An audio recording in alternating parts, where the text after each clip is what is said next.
emotional intelligence outcomes. If you have high emotional intelligence, it's going to strengthen your relationships.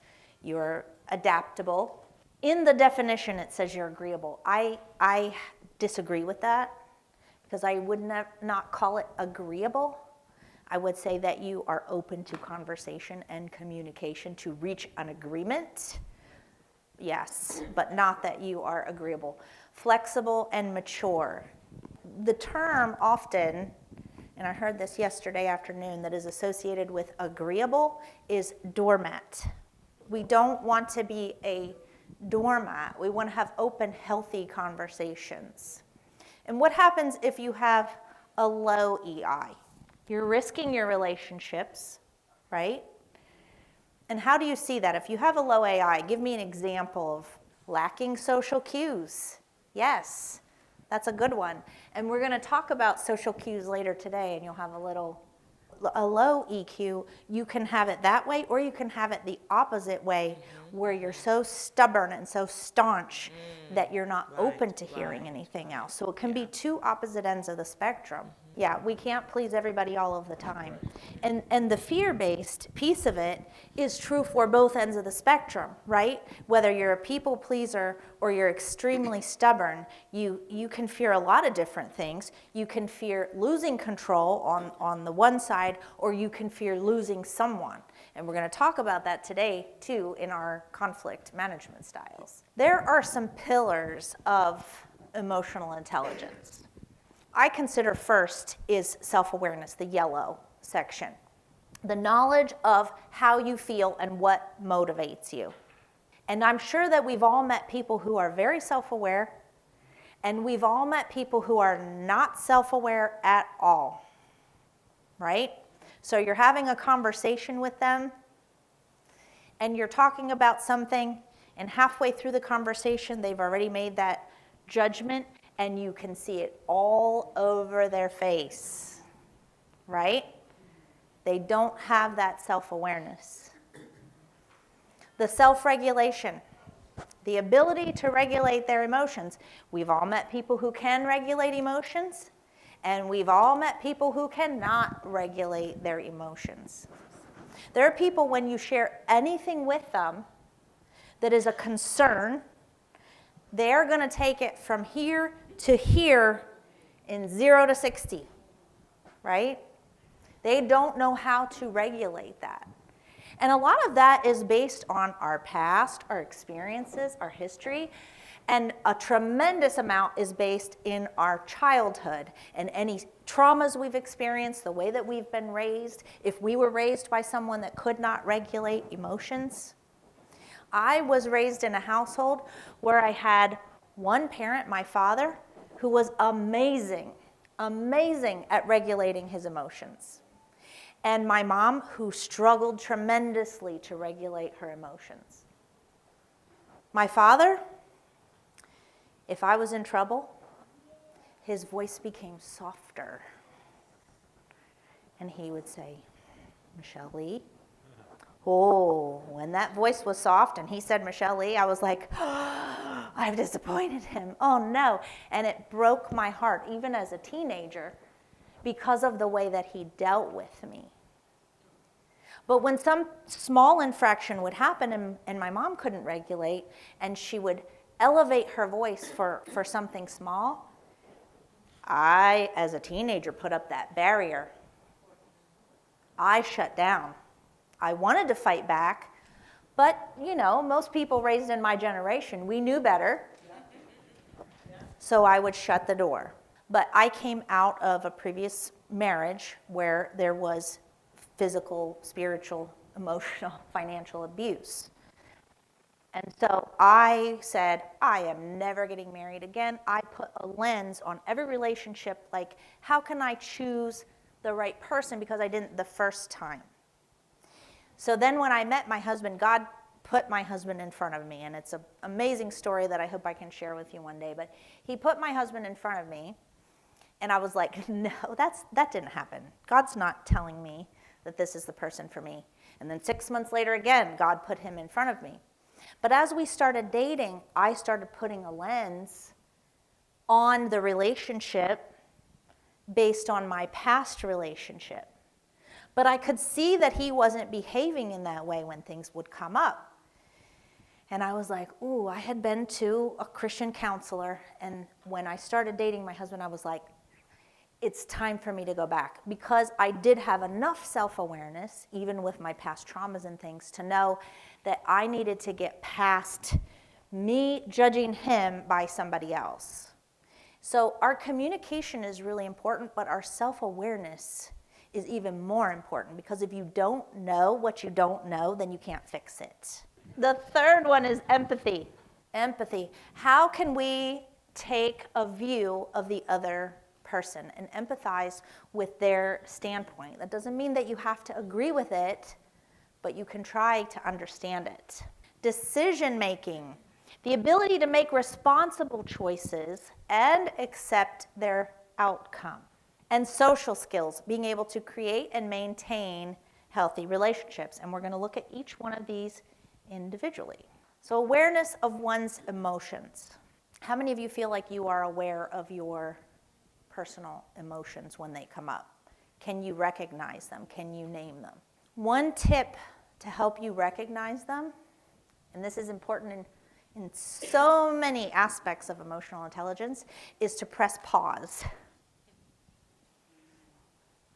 Are you listening to respond, or are you listening to understand? And then you pause and you think through it, because we don't want to respond just to respond. We want to respond in a rational, kind, and loving way.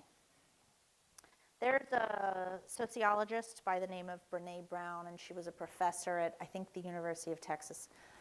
She's done a ton of research into human behavior in the workplace, and she has a program called Dare to Lead, which I absolutely love. I'm certified in it. And she has a lot of quotes that I absolutely love, but my favorite one is, clear is kind. And we cannot be clear if we are not able to be aware of our own emotions, because then we are speaking from a place of anger, of shame, of fear. And so if we take that pause, it's going to help us. And then we need to dig a little bit deeper, and we need to understand why we're feeling those emotions. What are the causes? And sometimes we can identify that ourselves, and sometimes we need to find a good counselor that matches with us. And sometimes you might go to a couple before you find that one that matches with you, to help us work through what those emotions, where they're stemming from. Especially in the older generations like us, because men were raised that you don't identify that, you don't show it, you never cry. There are some really fantastic emotional intelligence courses, and some of them are specifically directed to men. So I'll tell you a quick story. I was in charge of emotional intelligence, employee retention, and everything for a healthcare center in Tennessee. And our chief medical officer, he had 0 EI. I mean, I think if we tested him, he would have been very, very low in all categories. He had 0 self-awareness. It was rough.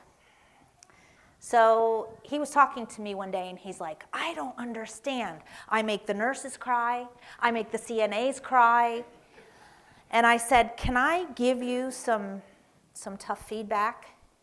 And he said, yeah. And I said, you say I'm a direct person. He said, yeah. I said, you're not direct. You're brutally blunt. And what you need to do is you need to take an emotional intelligence course. That can't come from me because we work together, but I can sign you up for one.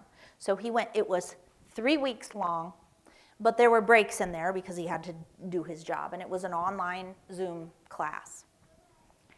At the end of that class, he was like, wow, I've really been messing up. And I said, but now you know, and now you can do better. And it was crazy to see how he changed and how he was interacting in the hallways. It was extremely awkward. He was not comfortable with it. And that's something that I want people to understand too. If your emotional intelligence is really low and you take one of those specialized courses where you can learn to grow, and because this course is just the first blush. There's a lot more that you can get into very deeply, but know that it's not going to be comfortable when you start implementing it, because it's not your second nature. If your emotional intelligence is low already, it's something that you're going to have to work at and push through that pain point so that you can score better, so that you can do better, so that your relationships can grow. Have you ever met a songwriter that in their personal life, they can't communicate to you at all, but when they put it into music, it's like you're meeting a different person and you're like, oh wow, their wife just must be, flowered with compliments. No, exactly. And that's what happened with my chief medical officer. It took him years. I mean, he'd been the physician there for over 10 years. He'd been the CMO for over 10 years. But when all the nurses and CNAs started crying, that's when he was like, something's off. Because he didn't have self-awareness. He didn't, before they started crying, he had no idea. And this all was happening in the middle of COVID. And so tensions were already high. We were a healthcare center that was supplementing the health department for all the COVID testing. We were working very long hours. And when he would say something to them, because nurses typically are pretty thick-skinned. You have to be. My best friend is a nurse practitioner.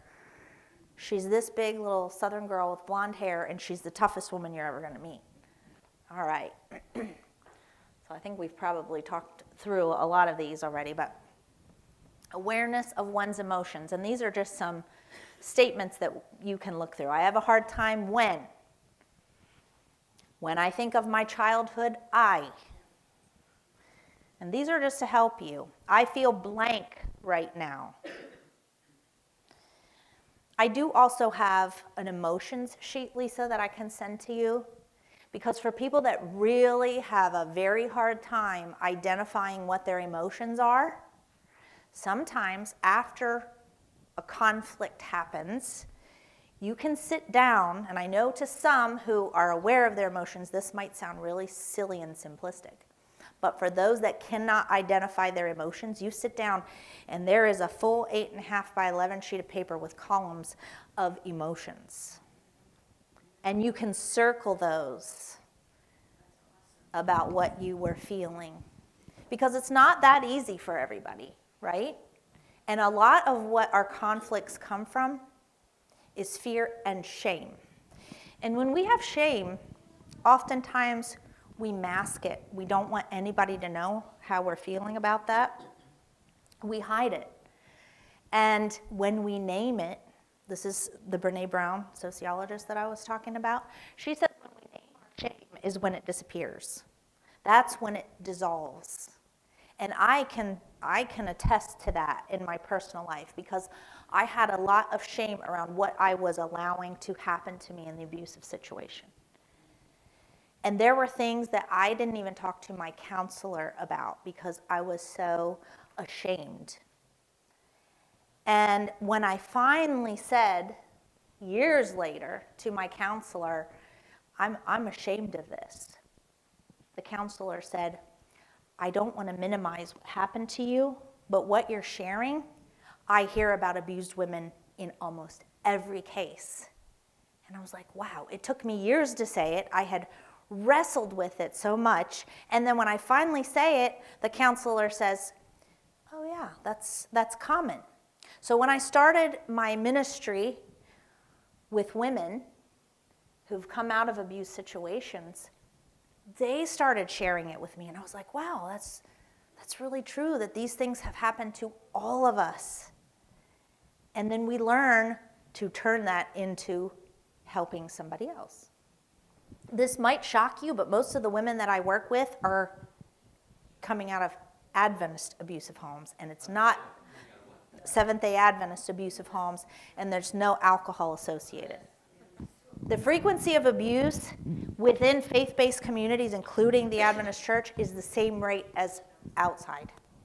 All of them, physical, emotional, psychological, financial, spiritual abuse. I'm not talking about abuse as far as abusing a A substance, thank you.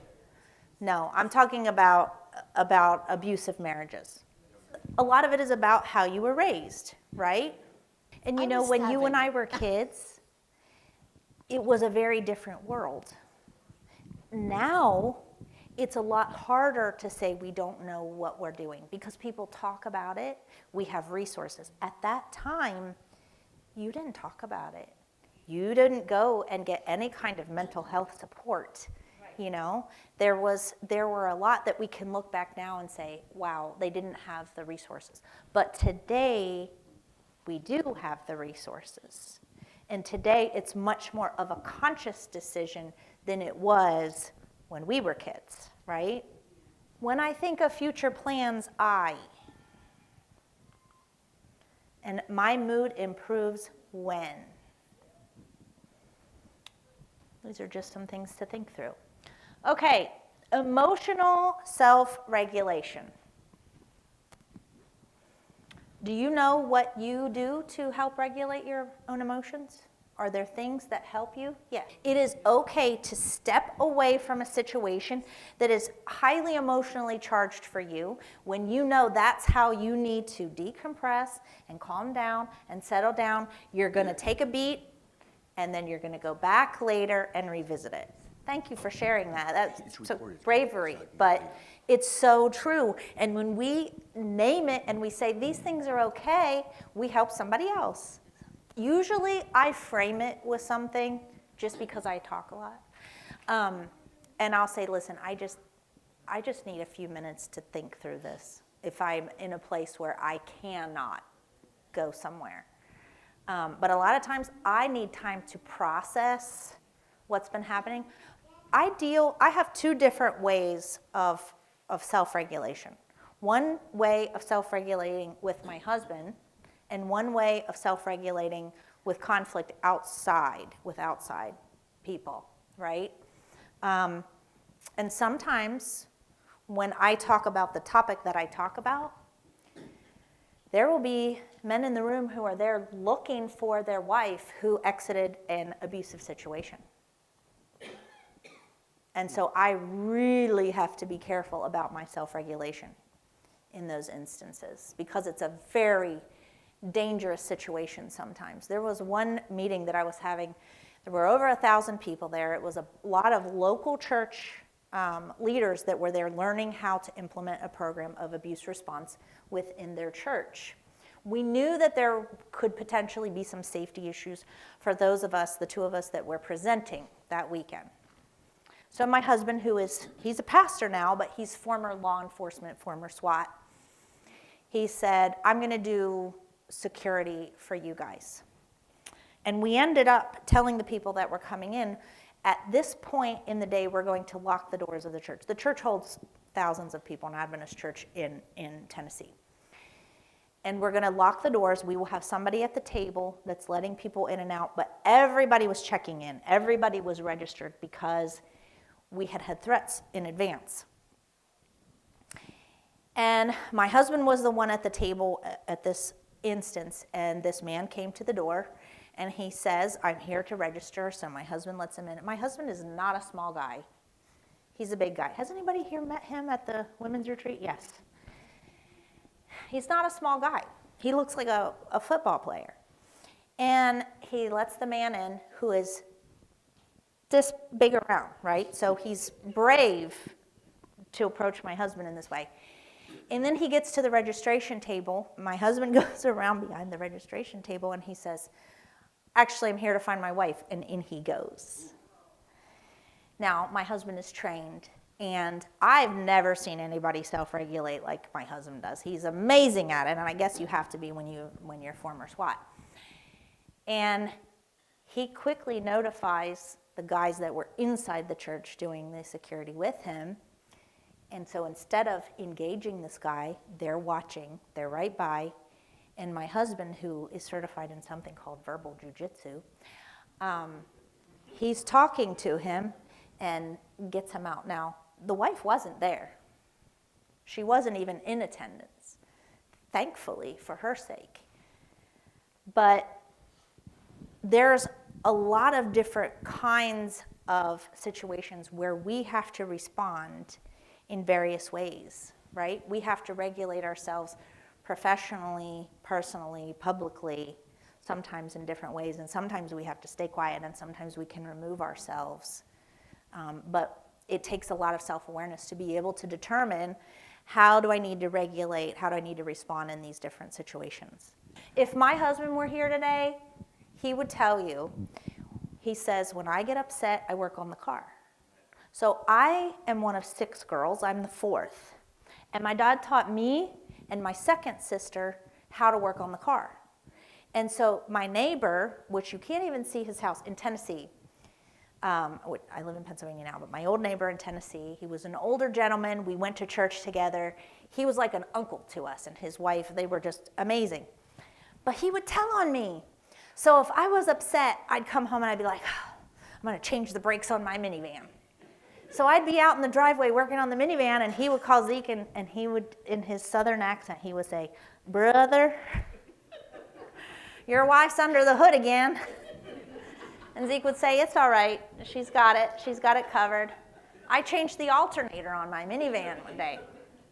But yeah, I do the crazy cleaning thing, and yeah, but it helps. It gives you that adrenaline boost, right?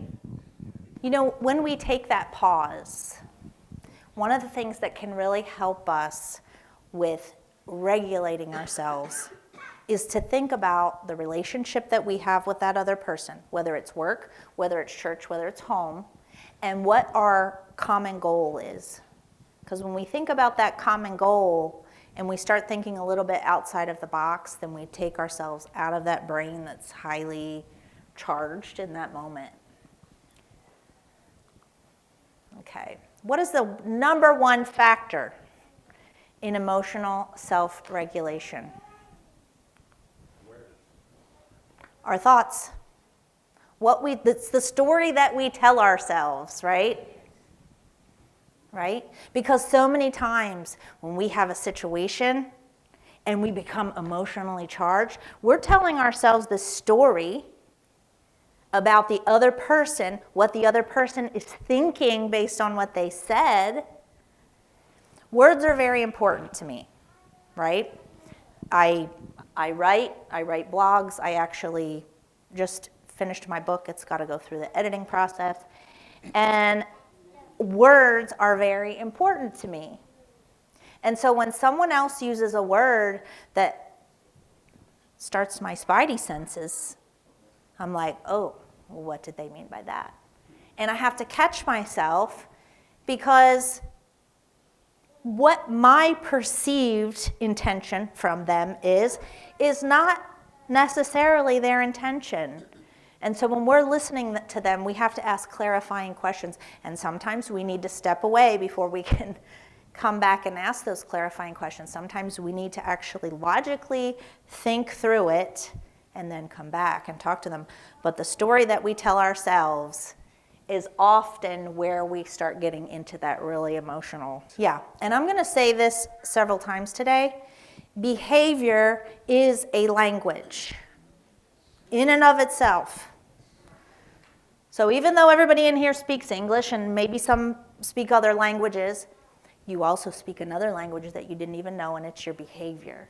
If the thoughts are wrong, the feelings will be wrong, and the thoughts and feelings combined make up the moral character. It goes right with what you were saying, and this is found in one of E.G. White's writings. Few realize that it is a duty to exercise control over the thoughts and imaginations. And I don't know why oh, there we go. Okay, that came in separate. That's found in God's Amazing Grace, page 327. The devil likes to remind you of your shortcomings. Oh, yes. And every time you've fallen in the past, right? And if we don't have that open conversation with the Lord, we're going to be very susceptible to hearing all the shame that the devil's trying to heap on our head. Because often we're judging people we judge people based on our own lens. 4 years ago, it was up close and personal for me, a very similar.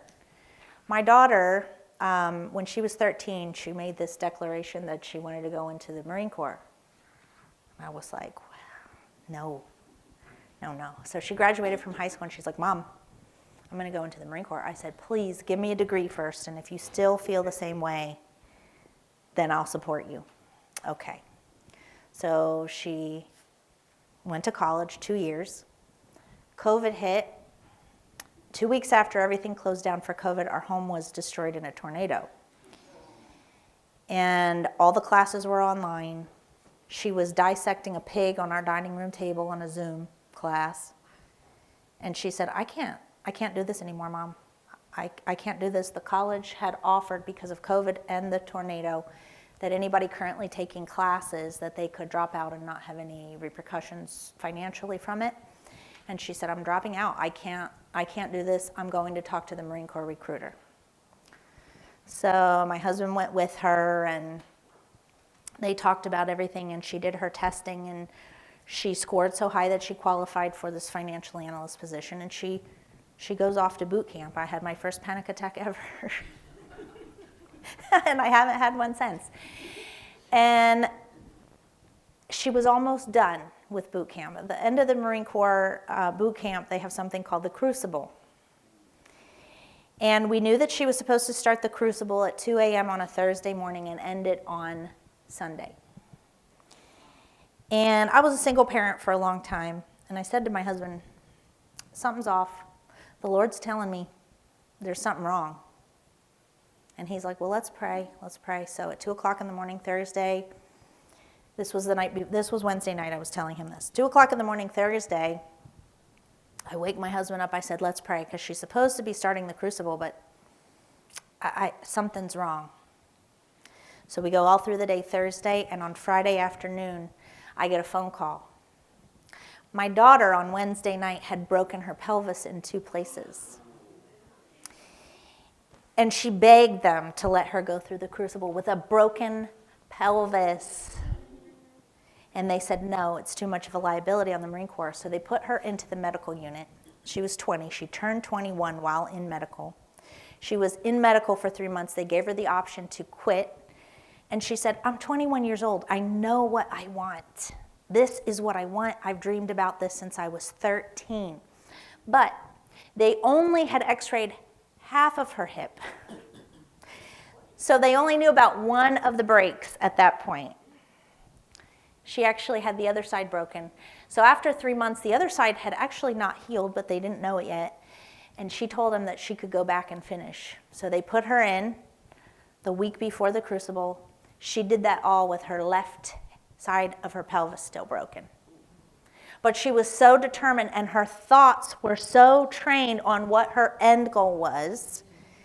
And she is now a sergeant in the Marine Corps. She is a financial analyst. She's about to be done. Because of the hip fractures, she cannot re-enlist.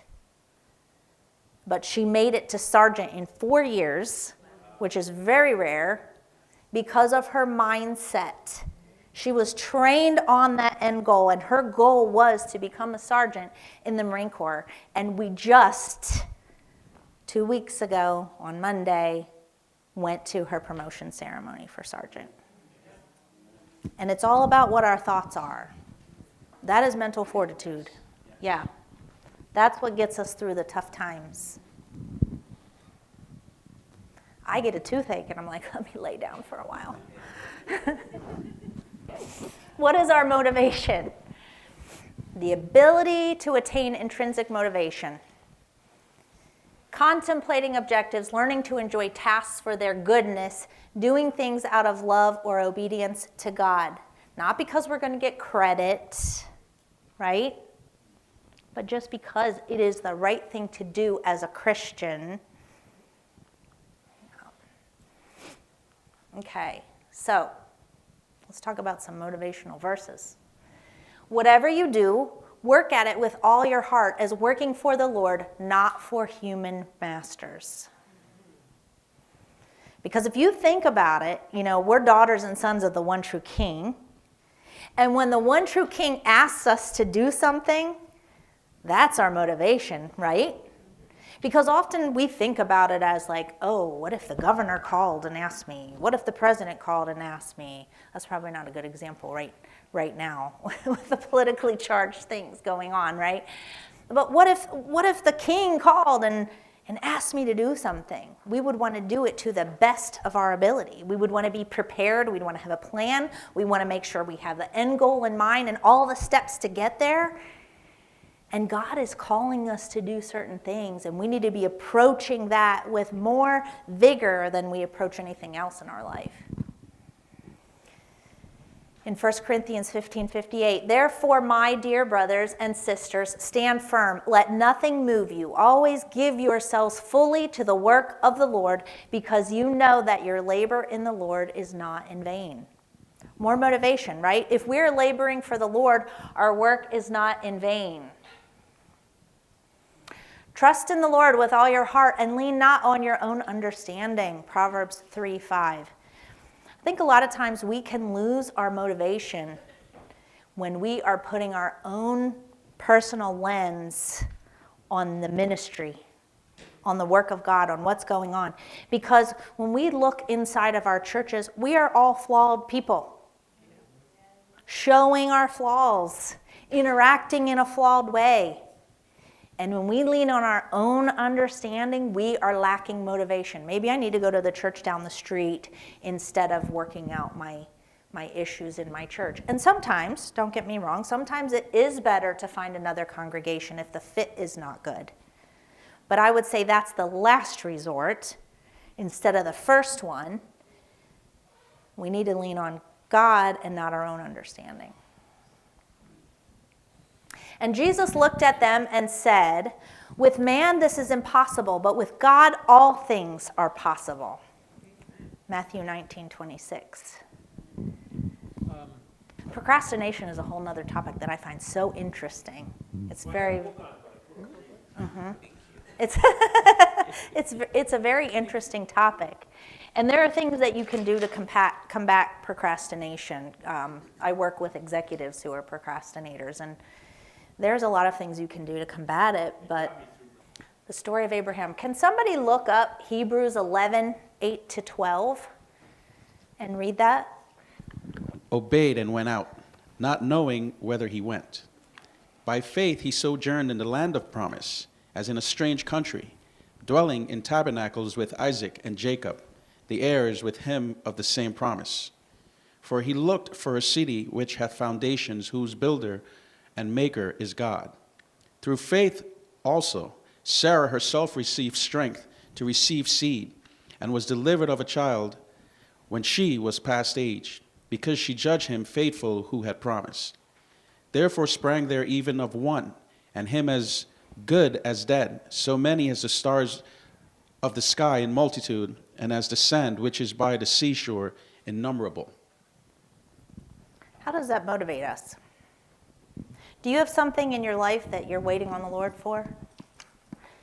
Can you imagine as a woman, okay, I'm 51, my children are about to turn 24 and 25. Can you imagine God coming and saying, if I had not had children yet, him saying, oh, you're going to have kids. And then at 90, I think I'd have a heart attack. I'd need to go have that surgery. Can you imagine that? I mean, Sarah laughed. She laughed. But wow, when that promise came true, what a motivator for the generations, because we're reading about it, and we're reading how faithful God is and how he always keeps his promises. Right? What a motivator. Okay, next verse. The story of Joseph, and we're not going to read the whole thing because it's lengthy, but it's Genesis 37 and on. The story of Joseph. What happens with Joseph? That was not going to happen. He had his dreams about everybody bowing down to him, right? But in the end, it was meant for the good, right? It was meant for the good. So even in the times where we feel like we are being persecuted by someone else, there's a saying, everything happens for a reason. I hate that saying. I hate that saying. And the reason why I hate it is because before I had my daughter, I had 3 miscarriages. Did those things happen for a reason? I don't believe that God said, oh, you're going to have a miscarriage. Oh, you're going to have another one, and now another one. I don't believe that. I believe that things happen because of sin. Things happen because of a lot of different reasons. People can choose to act ugly, but through God, we can turn those events into something that glorifies Him. So even though those things didn't happen by God's hand, He can give us the courage and the knowledge and the strength to turn it into something, which is why I now have my ministry. Because I was not content with staying quiet about an issue like abuse. I wanted to turn that into something for God's glory. And we can do that in every situation, just like Joseph did. I keep correcting the spelling of Naomi, and it keeps going back. It's an A. Talk to me about Naomi. How can we get motivation from this story? What did she do? Naomi, when her husband died, she took her 2 sons to Moab. Is it Moab? She took them, and they married. Was there, and then they died also. And then she wanted to go back to her original home, and then one of the daughter-in-laws, Ruth, decided to go with her. She was so committed to her. Naomi was her mom. She said, wherever you go, I'll go. Your people will be my people. And the other one stayed behind. And Naomi, when they got there, she encouraged Ruth to meet Boaz, who was well-to-do and all that. So Naomi trusted the providence of God. And we see through that relationship, that's the lineage of David. Yes. And Jesus too. And Boaz could have rejected her. Yeah. Yeah. But he didn't. But he didn't. So what does that tell us? Faith and trust. And if you're scared, do it anyway. That's what bravery is, right? Bravery doesn't mean you're not afraid. It means you do it anyway. Yeah. The story of Esther, same situation. It was a horrible situation for Esther, right? But say it again? She took a big risk Yes. because that could have cost her life. Her life and her people's lives. Yeah. But she did it anyway. Can you imagine for a year being prepared to be with a king that you didn't know, you're terrified, you're young, but she did it because she knew. What is interesting is that she was a foreigner. She was not from that country. And we see God where His will is, things work out well. Because I know there were other women in Babylon, beautiful women, than Esther, but He picked her. He picked her. Yes. And let's read this one. Jesus tempted in the wilderness. Matthew 4, 1 through 11, if somebody could look that up. Then was Jesus led up of the Spirit into the wilderness to be tempted of the devil. And when he had fasted 40 days and 40 nights, he was afraid and hungered. And when the tempter came to him, he said, If thou be the Son of God, command that these stones be made bread. But he answered and said, It is written, Man shall not live by bread alone, but by every word that proceedeth out of the mouth of God.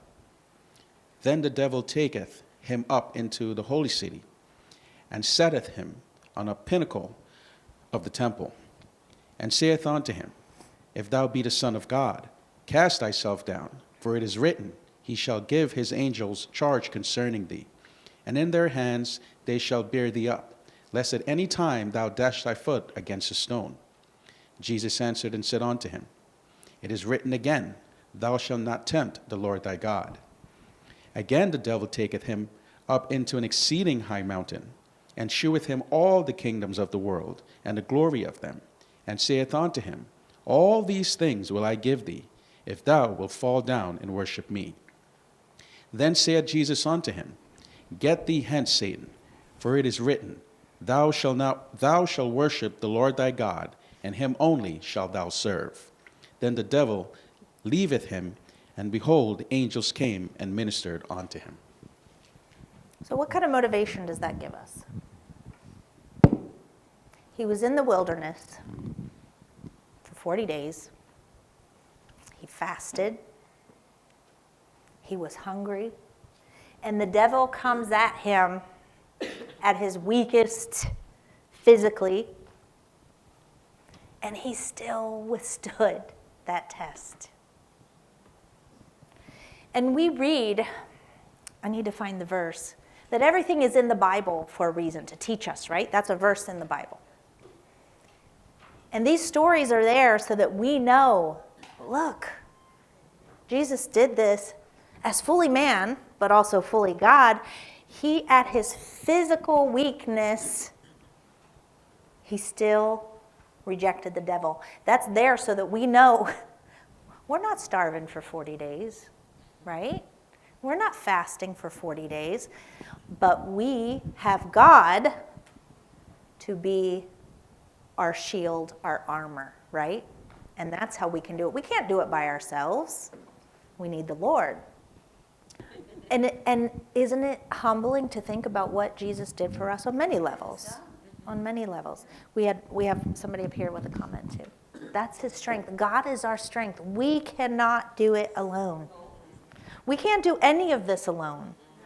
We have to have the relationship, and we have to know the difference between God talking to us and Satan trying to talk to us. There's an analogy that I like to use. There are specialists that look for currency that is the fake currency. What am I trying? Counterfeit. Thank you. Woo. Okay. They are specialists to look for counterfeit money. But do you know how they study to look for counterfeit money? They study the real money. They're not studying the counterfeit, because that can confuse you, because there's all kinds of different counterfeits. So you study the real, genuine, original, only true money, just like we need to be studying the only true God, right? Empathy. We're going to be wrapping up shortly because we're going to do lunch at noon. Empathy. The ability to perceive the feelings and emotions in others. Do we have that? When we talk to somebody, are we willing to press pause on our own emotions so that we can understand and take in what somebody else is trying to say to us? So that we can work for understanding rather than listening to respond. So much of this requires discernment. What would be your thought? Let's talk through that. What would be your thought? Oops, my bad. We've got one that says, okay, it's my fault. Say, I'm sorry, and move further away. Yeah, you all are nice, because normally when I read this, yeah, people are like, this is a public place. We're hiking. Why can't I have a conversation with my friend? This is where the trail brought me to. Why are you laying at the trailhead? What I have learned, and now where my thoughts go to, is what's happened in their life that they're snapping at me like that? Yeah. So, but I'm loud, so if it's going to happen to anybody, that's going to happen to me. We start with these easy empathy cases when I do my more in-depth trainings, because you have to come to a baseline, right? You have to know where your baseline is. And so we start with the easy ones, and then we start to get a little more intricate, because this is a simple situation, right? I was in Walmart about a month ago, And it was very crowded in there, which is really rare for our Walmart. We live out in the middle of nowhere. It's a tiny Walmart. It says it's a super center, but it's not. It has one entrance. You know how you normally have the food and the pharmacy? We have one entrance. And all the sections have much less stuff in them. But the produce section, it's a good size. Okay, so I'm in there and I'm getting my produce into my cart. And this lady is coming through and she keeps running into my cart, and then she'd grab stuff and then she would hit my cart, and she's doing this to other people. And I was like, what is happening? And then she would say things under her breath, and I was like, oh. But so I'm letting my grays grow out, right? And she had this beautiful gray with these white streaks. And so I said to her, hey, can I stop you for a second? And she said, what? And I said, I just want to tell you that I love your hair. I'm in the journey of growing mine out. And I try and give positive feedback, especially to women when I see them. And she was like, thank you so much. That just made my day. Because I didn't care if she ran into my cart, right? I was like, something's going on with her. So fast forward a week, and I go into an organization in the town where we just moved, and I'm doing some consulting for them. And I'm in the conference room as people gather, where I'm about to teach them about conflict resolution and setting boundaries. And in walks the lady with the gray hair. The town only has 5,600 people in it, so I was going to run into her at some point, right? And she goes, you're the one from Walmart that gave me the compliment about my hair. And it could have turned out way different. You know, isn't it amazing how just a little bit of kindness can turn a situation and keep giving back? There are things that we can't control, right? So me engaging with a woman in Walmart that's running into everybody's cart, it's not going to change anything. But if I do something like somebody over here was saying earlier, to kind of shake her out of that, and to give you an illustration of that that's a little more basic. I have 2 German Shepherds, okay? They are both highly trained dogs. They're older now. My male just turned 11 years old. My female is almost 8. They will become hyper-focused on something, especially groundhogs. And in order to snap them out of it, they're tall. My male, his head is right here on me, and my female is a little bit lower. I will reach down and tap them just in front of their hip bone to break that concentration. That's what their mother would do, is bop them on the hip, and it breaks their concentration. And sometimes we have to do that with people. We have to break their concentration. However, we cannot accept bad behavior from relationships that we have ongoing relationships with, right? We have to set boundaries. And a lot of times I will do, the contracts that I have include boundary setting, and we learn not just boundary setting, but consequences to when people cross those boundaries. And in these situations, I can't go into too much, but you're exactly right.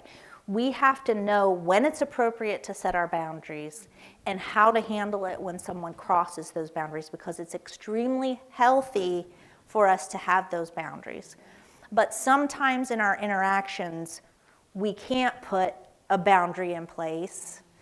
And sometimes that boundary needs to be that we remove ourselves from the situation so that it doesn't become even more heightened. So there are things that we can employ with our emotional intelligence to break that concentration, or then had she escalated, right? Because if I'm giving somebody a compliment and she escalates, then there's something else going on, right? We could be dealing with alcohol or drug issues, things like that. And at that point, you have to remove yourself, because that also happened at the same Walmart. We pulled in one day and there was an older woman laying on the ground and bleeding, and people were running over to her, and my husband immediately stopped the car, and he gets out, and she says, my husband says, what happened? And she says, that guy just attacked me.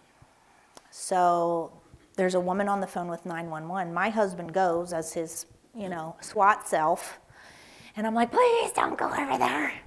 But he did. And he's trying to engage with this man in a very calm way. And every time my husband greets somebody, it's, "Hey, brother."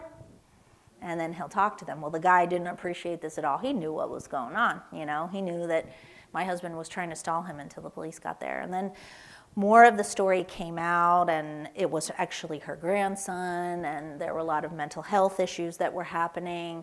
And when the police got there, he fled. And so my husband's giving his account to the officers, and they're like, "Oh, you're former SWAT? Well, can you go search in the woods with us?" And off he goes. Yeah. So there are times when our kindness, it's not going to make any difference, right? Because we don't know what's happening in that person's life. There can be a lot of things going on. So yeah, it's not our responsibility to change them or control them. It is our responsibility to try and squash the anger or calm the situation, especially so we can get to a point of safety or not be so agitated, if that makes sense. But yes, boundary setting is. Okay, so we're going to start into the conflict resolution piece. And this sometimes can be the tough stuff, right? So conflict, it's normal. It's a part of every relationship.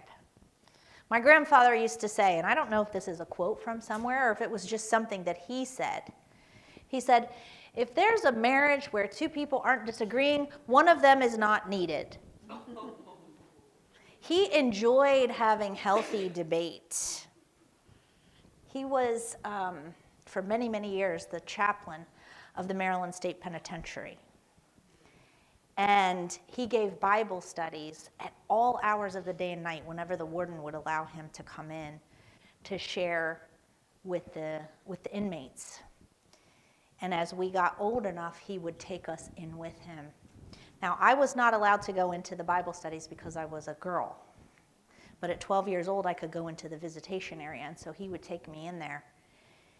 And I was one that would sit back and just observe, because I was a sponge that would take everything in. And it was so interesting to see someone like my grandfather, who was never trained in conflict resolution, get things thrown at him in the visitation room from these men who were trying to prove that they could not be loved once someone knew what they had done. And my grandfather would say to them, "You know what? God doesn't care what you've done. He's not asking me to love you in spite of what you've done. He's asking me to love you, period. So I don't even want you to tell me what you've done, because it doesn't matter in God's eyes. It doesn't matter. I'm here to love you and give you the message of salvation." And that's what it really all boils down to for us as Christians, is to be able to share the message of salvation and to be able to hold ourselves accountable and to be able to resolve conflict in a healthy way, right? Because once people see you in a certain light, sometimes we have to work to change that so that they know that we can be healthy communicators. And that's what we're here to do today. Conflict is part of every relationship, whether we're talking about going out and witnessing or the most intimate ones in our homes. When conflict is mismanaged, not that it can harm relationships, it does harm relationships. And sometimes it can harm them a little bit, and sometimes it can harm them irreparably. And when handled in a respectful and positive way, it always provides opportunity for growth, right? We're all on a journey of growing within the Lord and within ourselves. I don't know if you can read this. It says, "It helps to be thick-skinned around here."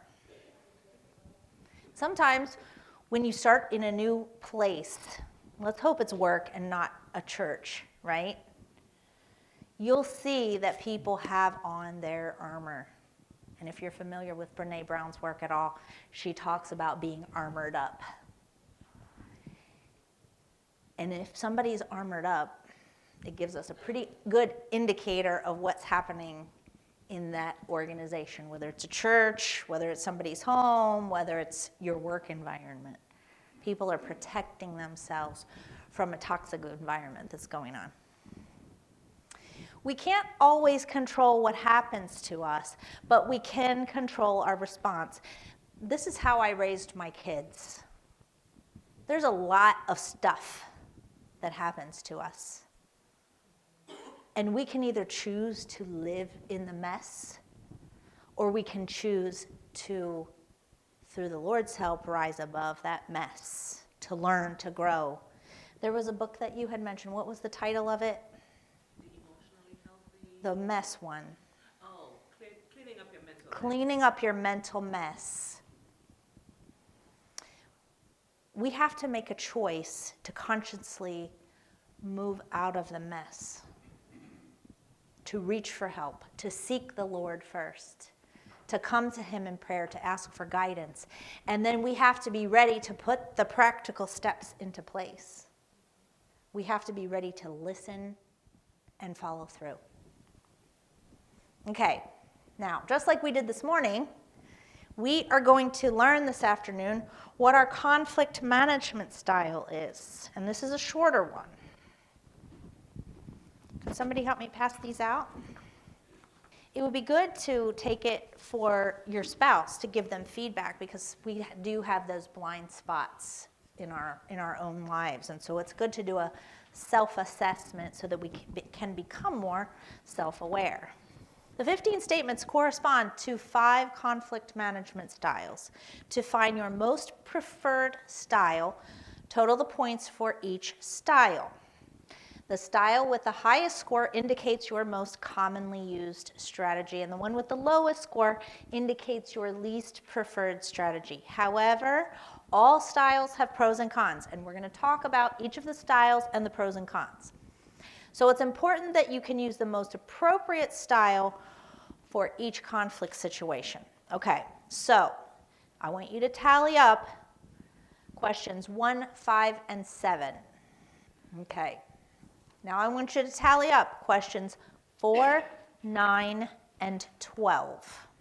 That's the competing style. The first one was the collaborating style.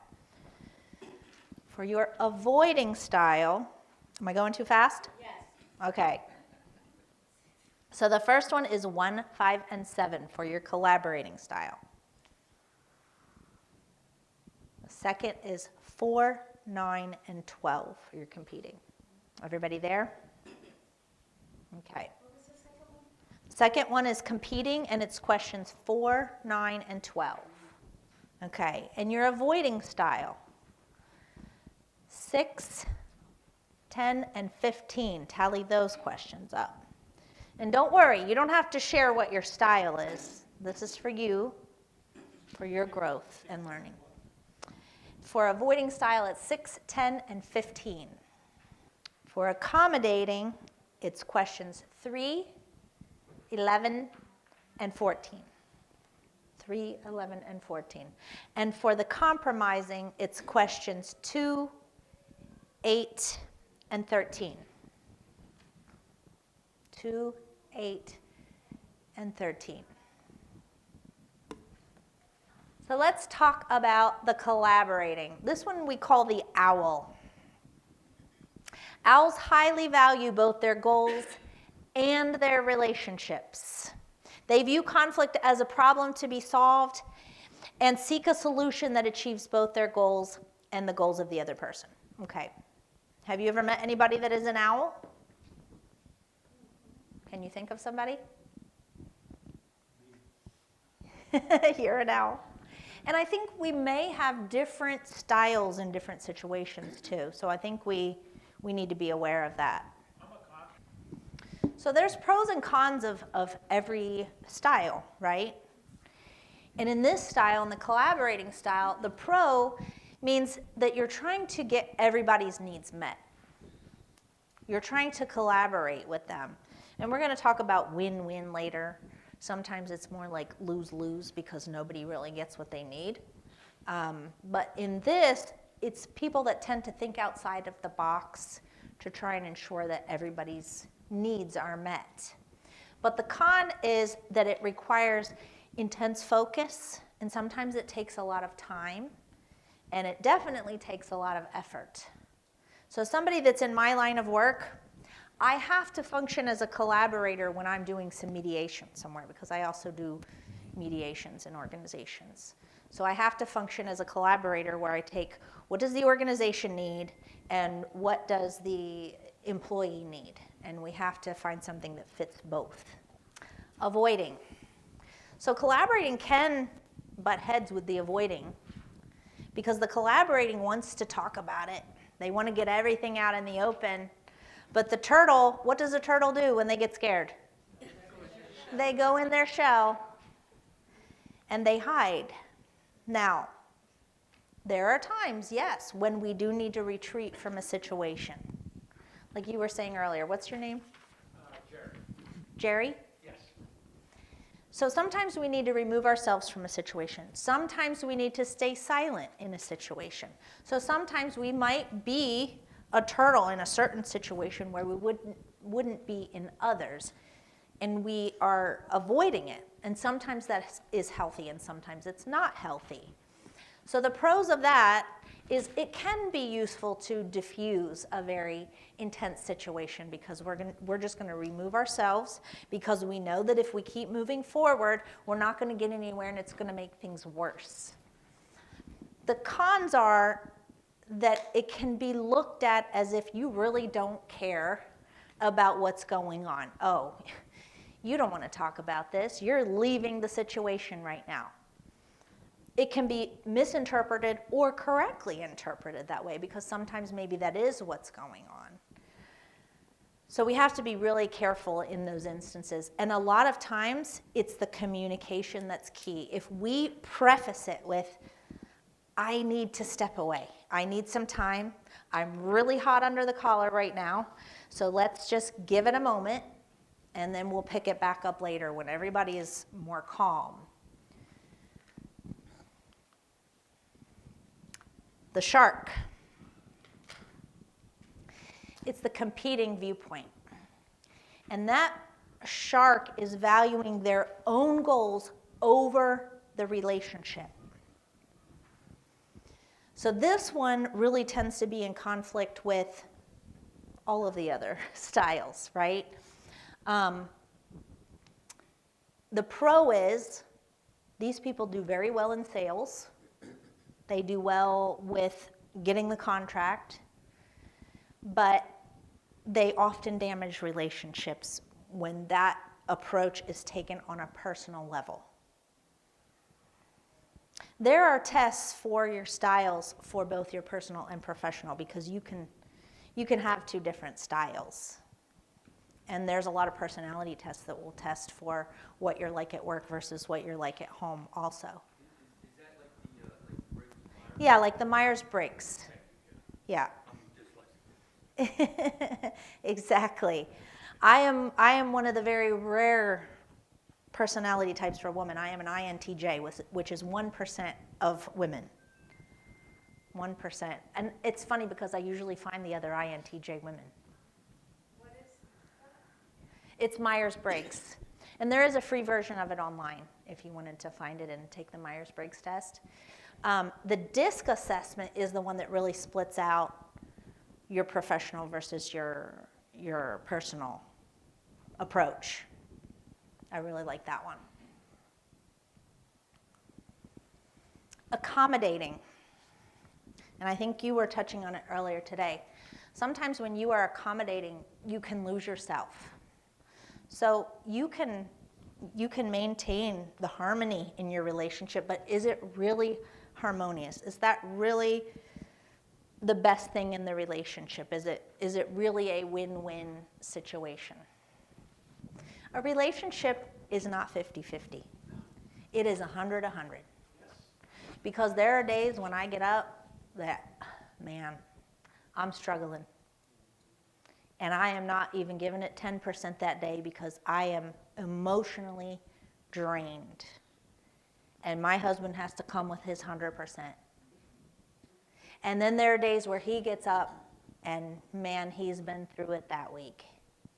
And I have to give it my 100%.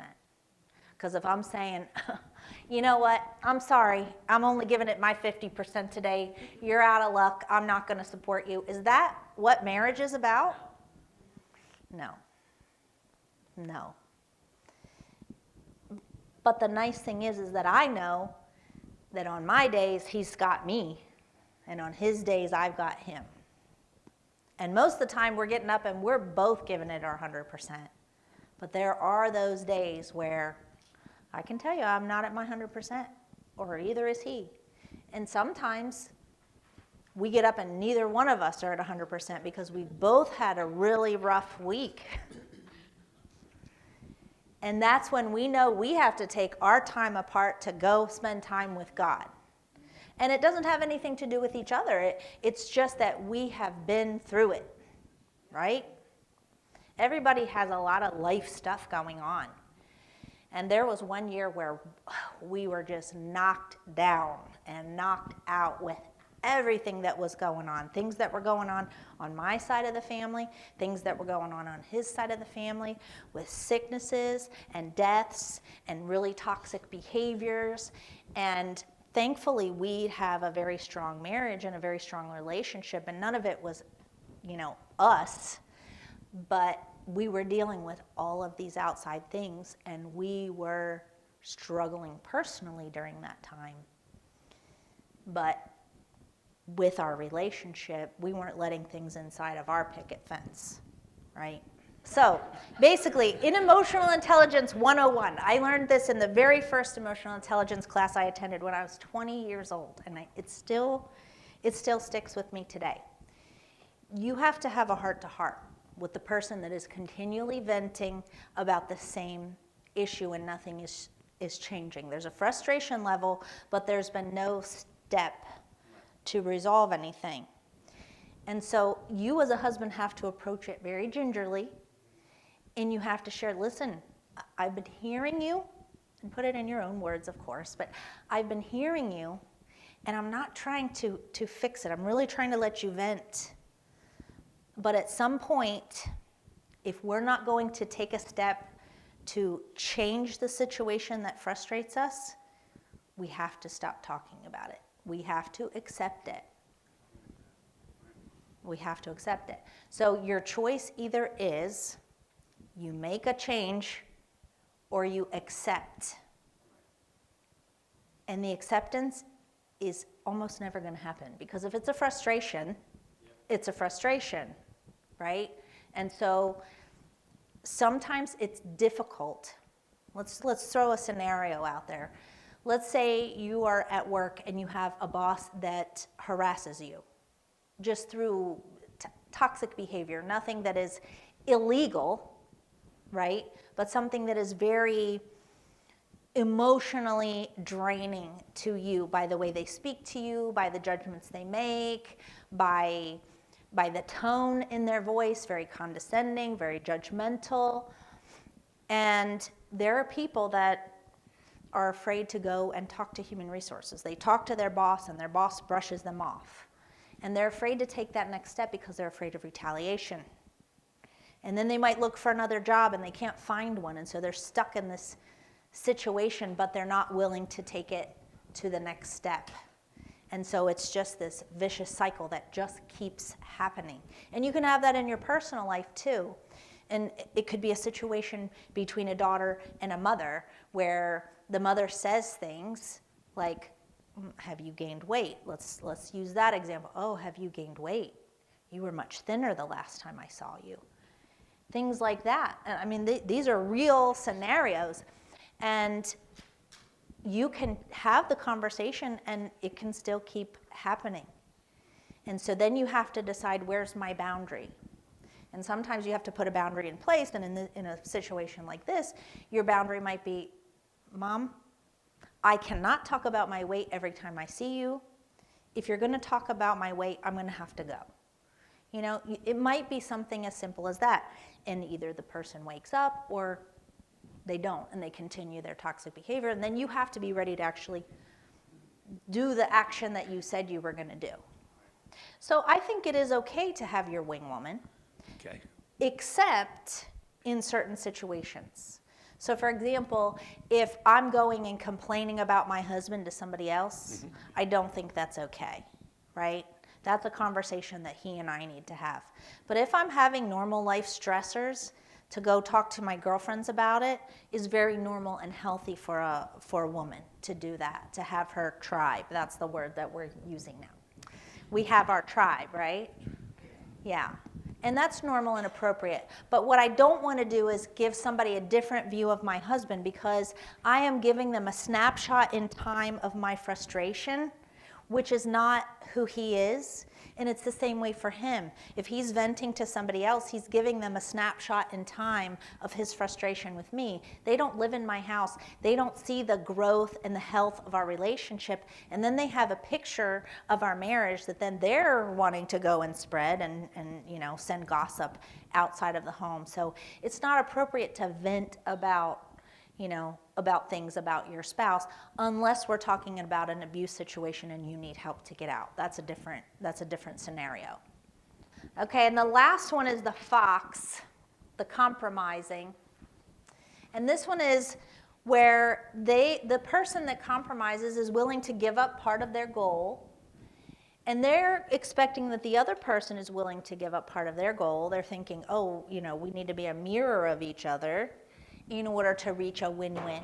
And sometimes that works, and sometimes it doesn't work. Sometimes you really have to think outside of the box, and we'll talk about that in a minute, of reaching your goals.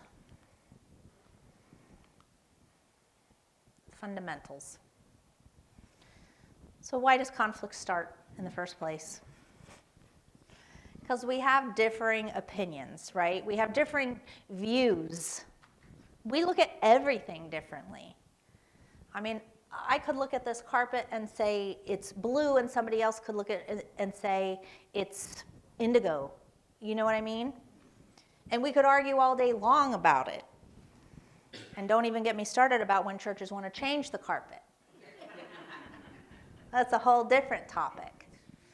But it arises from our differences. And so then we have to figure out, what is the deep need at the core? Is it that we need to be accepted?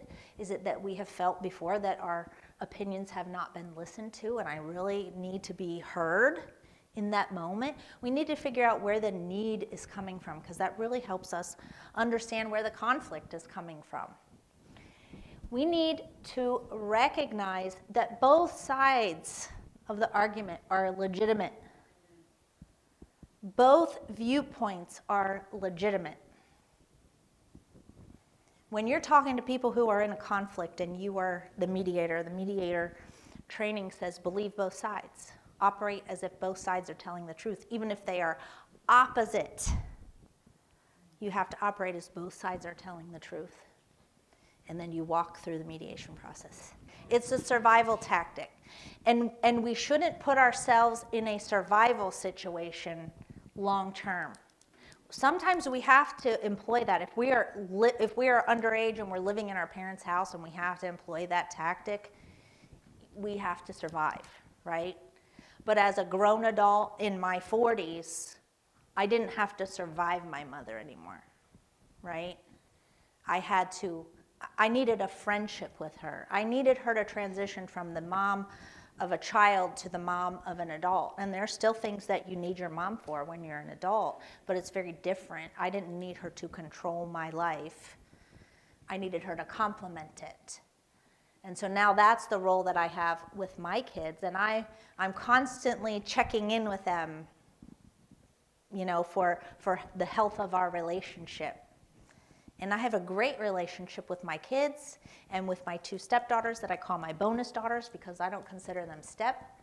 I always wanted 4 kids, and I always wanted 1 son, and now I have a daughter and a son and then 2 bonus daughters. And, I was talking to my bonus daughter the other night at midnight just to catch up, because she's been so busy and we've been so busy.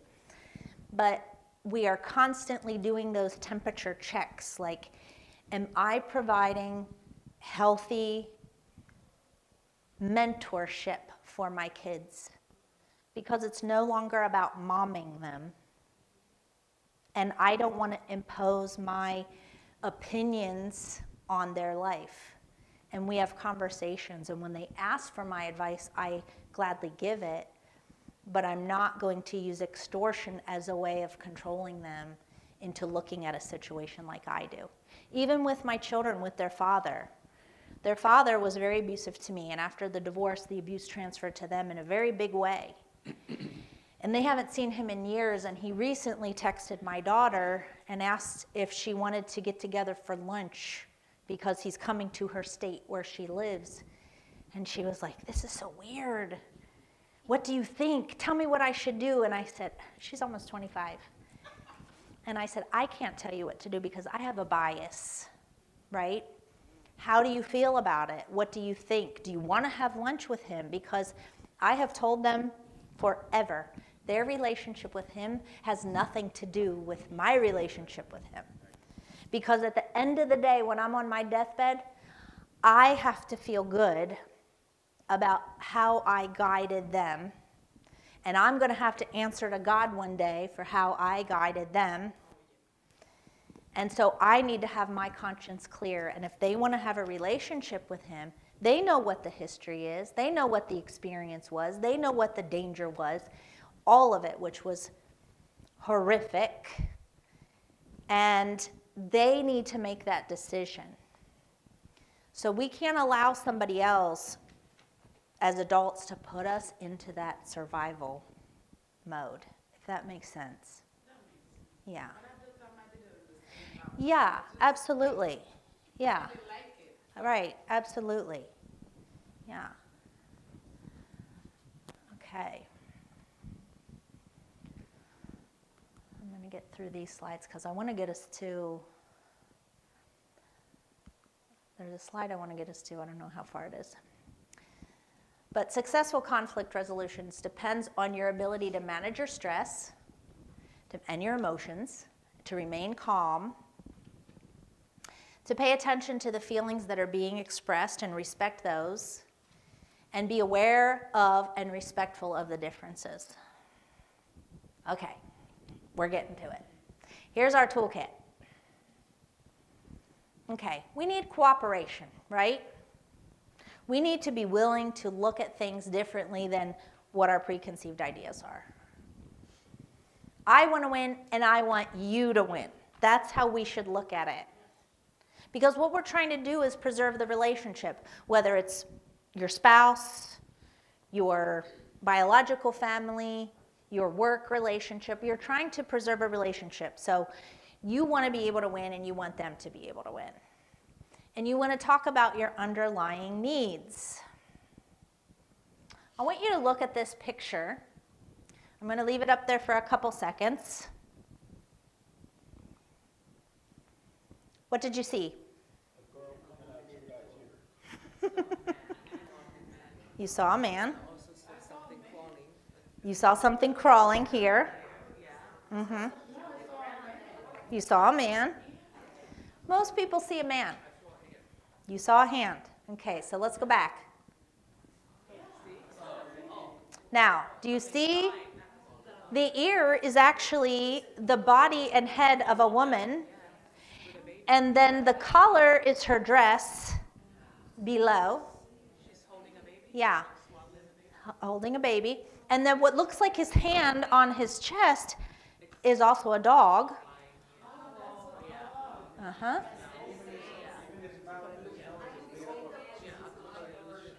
Oh, yes, even his mouth and his nose is made up of a man with a hat on. Mm-hmm. Yeah. Okay, let's do one more.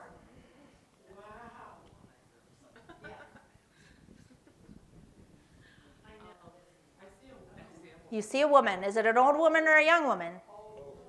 You see an old woman, and some people see a young woman. Okay. The young woman, you see the jawline, right, in the middle, and then it looks like there's a choker around the neck. The old woman, that jawline is her nose, and where the choker is her mouth.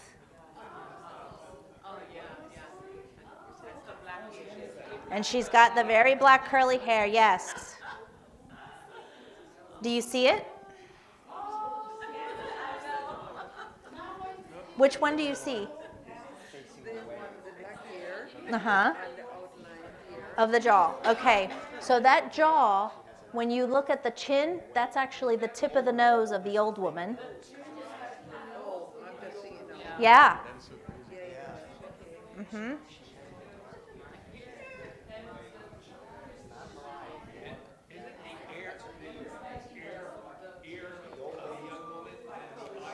Yes, the ear of the young woman is the eye of the old woman.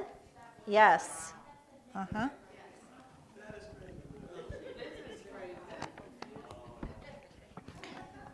And I put these in here. They're a little bit of fun and it breaks up the day a little bit, but it also illustrates that we each see things differently. They also illustrate it with two people standing on opposite sides of a number 6 or a number 9. It depends on your view, how you're looking at it, what you see, what your perspective is, how you're coming at a conflict. And so sometimes we need to step back and say, okay, I see the young woman, they see the old woman. How can we pair these two views? Are we that different? Have you ever heard about the story of how an orange can help you with learning about negotiations? Can't find any rhyme. That's true. There's no word that rhymes with it. Let's say that Lisa and I are cooking in her kitchen, okay? And there's one orange left. And she goes, oh, good, we have an orange. I need this orange for my recipe. And I was like, oh, no, Lisa, I need the orange for my recipe. And we're like, what are we going to do? Are we going to have to run to the store? It's a blizzard outside. We can't go anywhere. And so we decide we're going to compromise, and she's going to take half of the orange, and I'm going to take half of the orange, and maybe it just won't be as orange flavored, right? We're going to compromise. It's going to be a win-win. But then when you dig a little bit deeper, is it really a win-win? Because we could have looked at what our needs were and figured it out. Because what happens is Lisa goes over to the juicer and starts juicing the orange while I get out the grater and I start zesting it.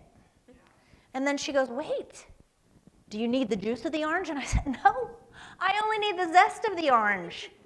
You don't need the zest of the orange? No, I just need the juice of the orange. So she juices her half, and then she juices mine, and then I zest them. Yeah. And we both got exactly what we wanted, but had we not seen the other doing it, we would have never known.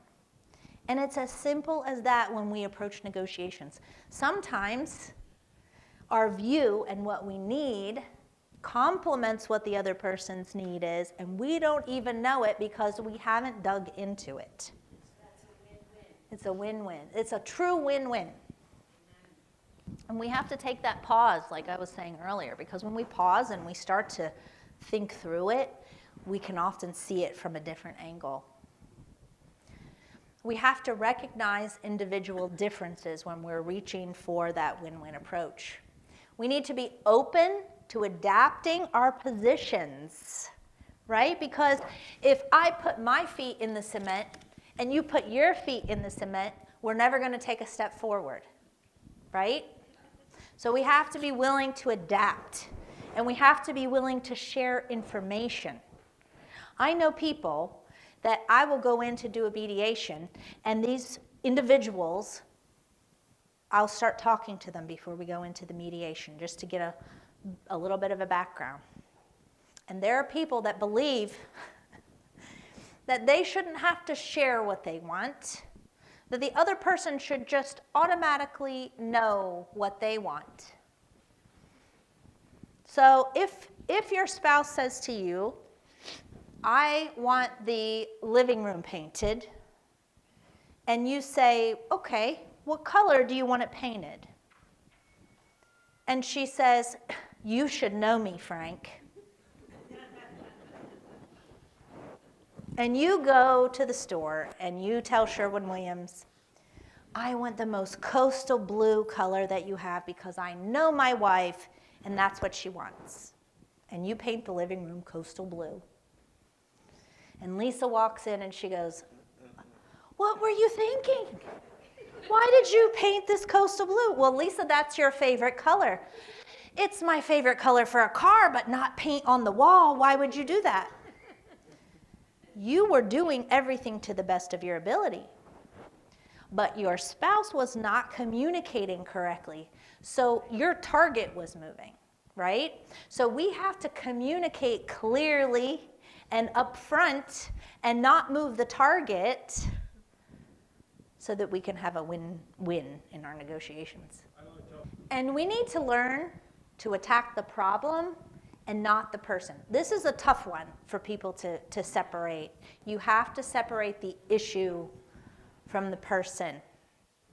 And that can be really difficult. Yeah. It's the same as love the sinner, not the sin, right? We have to separate the problem. When we are trying to think of solutions, we have to turn the problems into possibilities. Okay? We have to think about it. We have to put on our critical thinking hat. Because if you're trying to go on vacation and your car breaks down, are you going to miss vacation? Are you going to miss driving to the shore to get on a cruise ship? No. You're going to figure it out. You're going to Uber there. You're going to get a rental car. You're going to get a friend to come pick you up, right? You're going to put on your critical thinking hat because you are working to get to that cruise ship so you can go to Belize. And it's the same way that we have to approach problems. We have to think about, okay, I love this person. I know what we both are trying to achieve, so let's think creatively about how we can get there and still meet the goal, right? Our attitude colors our thoughts. If we are approaching it from a perfectionist standpoint, they're winners and losers. But if we are looking at it as we need to discover, right? We need to figure it out, that there are more possibilities than the one that we have in our brain, then there are winners and learners, right? There are no failures in life if we're standing back up. We're going to learn from that. There's only a failure if you don't stand back up, if you don't keep trying. So, appropriate assertiveness. If you're looking at it as your needs are the only ones that matter, that's an extremely aggressive approach. And if you're looking at, and selfish, who said that? Thank you, yes, selfish. And if you're looking at it as only others' needs matter, it's a very passive approach, and that's where we are at risk of becoming a doormat, right? Now, if your opinion is like, well, it would have been nice to have this, but I understand what they're talking about, so I'm going to give in, perfect. There's absolutely nothing wrong with that. It's okay to say, my standpoint, yeah, it didn't really make a lot of sense, so I'm going to change my mind. I'm going to go this other direction with what they need. But if your needs have value and they're valid concerns, and so do their needs, then you have to have an assertiveness that takes both things into play. And that's where the appropriate assertiveness comes in, where they overlap and the yellow and the blue mesh to form one of the three greens, right? The choices that you're giving. So in appropriate assertiveness, we want to use I statements. We've all heard of that when it comes to conflict resolution, right? We want to use I statements. And don't try and turn I statements around into you statements. Yeah, don't do that. You don't want to say, I know that you, right? We don't want to try and be sly about it. We want to be open and transparent. So we want to say, I am really feeling like this is a charged situation right now, and I need to step away, right? So form your statements as I statements that are truly I statements. How it is on my side, how I see it, and how I would like it to be. Because what you don't want to do is create a you statement where you're putting the story that you're telling yourself onto the other person. Like, I know that you're just trying to control or something like that, right? So you can say, I really feel confused and I need you to help me understand. Yeah. Because then you're not accusatory in your tone. Because what happens when we get accusatory? The other person becomes defensive, and either things escalate or they shut down. So sometimes when we are entering into a tough conversation, we need to practice that conversation before we go into it. I'm glad there's Bluetooth in the cars now, because before that I would practice going down the road and people would look at me like I was nuts. Because I'd be talking away to myself, practicing the conversation, and if they say this, then I got to quelch it with this, right? Because I don't like when the conversation, the tone escalates, the volume escalates. I don't like it. Coming out of the marriage that I was in, if somebody turns red, even still to this day, if somebody's anger gets them to the point of where they turn red, I have to tell myself in my mind, you're safe, you're fine, it's not that situation, but I still know that's an issue that I'm still processing. So we want to make sure that we practice, and sometimes, depending on the situation, we have to set ground rules before we begin. And we might say, listen, I know this is a really charged topic, so if at some point one of us needs to step away, we need to say that that's okay before we can begin. Something like that. It can be very simple. It can be very non-confrontational, but sometimes we do have to put that in place before we start a really difficult conversation. You need to let the other person know you are feeling strongly about an issue. Sometimes when we're having a conversation, just like we're talking about here, other people might not understand the hurt, the history, how things have played out, what your experience is, what's been going on with you. Sometimes they don't care. Sometimes they don't care. Sometimes they don't care, and then it would be good to step away and evaluate and maybe come back together. Cooperative power, responding to resistance from others. Ask open questions to reframe resistance. So just like we were talking about earlier, sometimes you have to ask questions to kind of get the person to see and understand, like, oh, this is a pattern going on. Like, let's ask some questions to see if we can figure out how to break that pattern. Sometimes we need to do it in a cooperation way too, because we need to look at it and say, okay, they're really pushing back. And again, I'm going to refer to Brené Brown. If you are getting a lot of pushback, she's got a list of 10 conversation starters. I can put that in your Google folder too, Lisa. And there's really kind of like some non-confrontational 10 conversation starters. But my favorite one is, like, if you step away and you come back and you see that person's really passionate, or even in the moment, you can say, Jerry, can you explain to me why you're so passionate about this issue? And that's acknowledging that he's got some heightened emotions without calling him out saying, you've lost your temper, tell me why, right? It's very different in the approach. The first way puts you at ease, like, they're acknowledging me. They see that I'm struggling with this issue. The second way is I'm calling him out and he's going to put up his barriers, right? So I'll put that in the Google Drive also. It's 10. Some of them I would never use, but they're good for other people.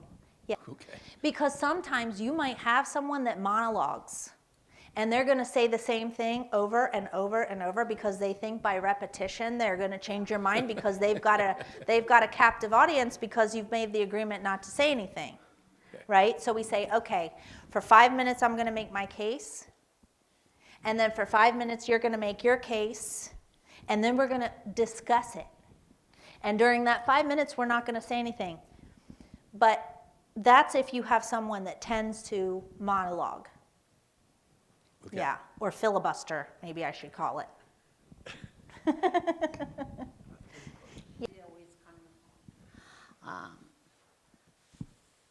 Maybe let me put it in my culture, okay?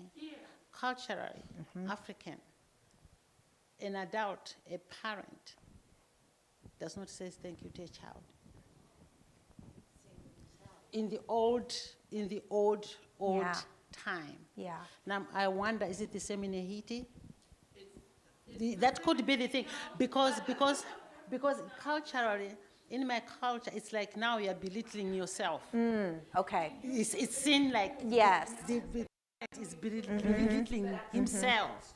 Yeah. So it could be coming from there. It absolutely Yeah. could be. What- I was what's going to his ask her culture? about the What- cultural what- piece. What could it be? Right. Yeah. And cultural pieces are difficult and sometimes impossible to overcome. Right? Because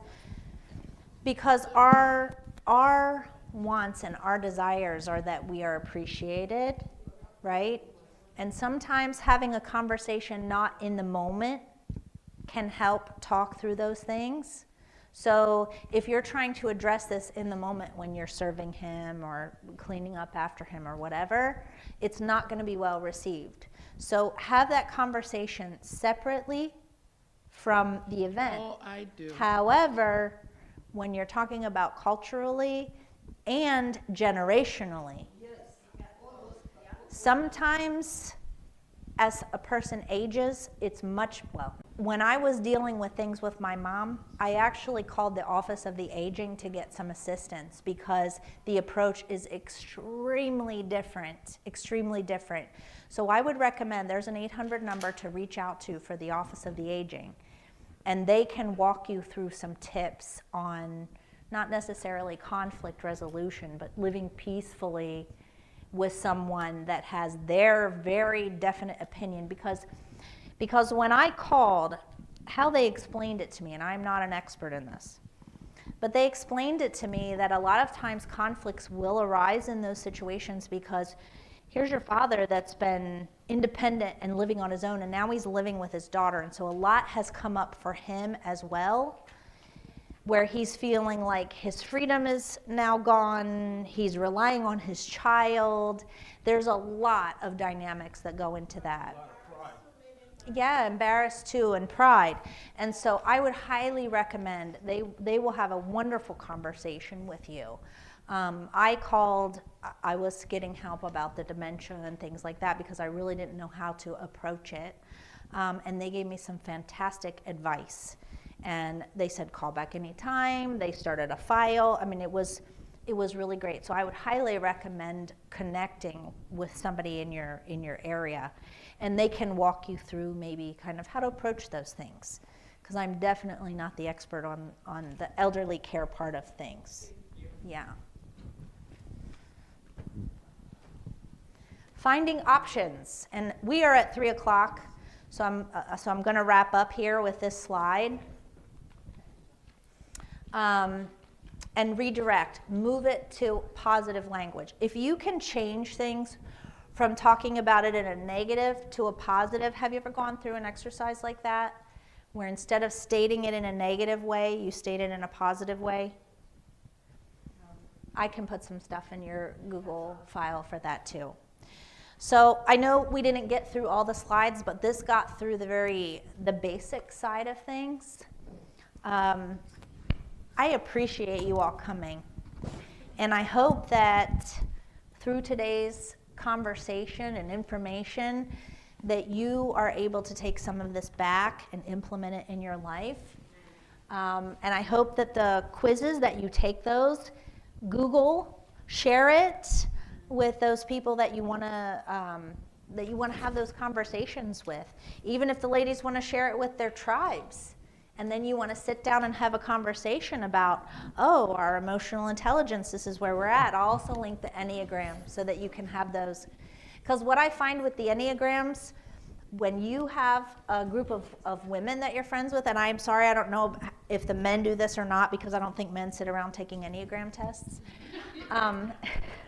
But my friends and we will take these Enneagram tests, and then we're like, wow, we all complement each other. Like, we just have formed this, like, we could, take over the world with our group because we all complement each other. We're complementary Enneagrams, and I love that. So I hope that you've learned something, and I will send the Google link to Lisa sometime in the next 2 weeks, and then she can distribute it out. I can send it to you too if you want that. All right, let's bow our heads and close with prayer. Dear Heavenly Father, I thank you so much for bringing us all together today so that we can learn about emotional intelligence and conflict resolution, because we know this is such an important part of not just our relationships, but our outreach and our ministries. Lord, I ask that you open our hearts and our minds and help us to take this with us and to be able to replicate it in real life. Lord, I ask that you go with each of these lovely people that are here today and keep them safe on their drive home. In Jesus' name, amen. Thank you all so much. God bless you.